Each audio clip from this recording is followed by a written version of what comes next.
tingnan mo yung sakahan. Sakahan, yung mga mais. Araw ng taniman ng mais, kaya puro mais ang tanim. Pag mayroon kang sakahan, lupa, yan, magtatanim ka ng palay. Buwan ng palay, magtatanim ka. Ngayon naman buwan ng mais. Yan. May bunga na. May laman na siya. Mais. Ayan.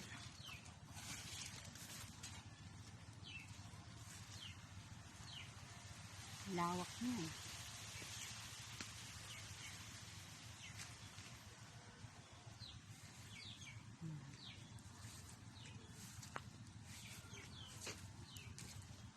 Ang taas.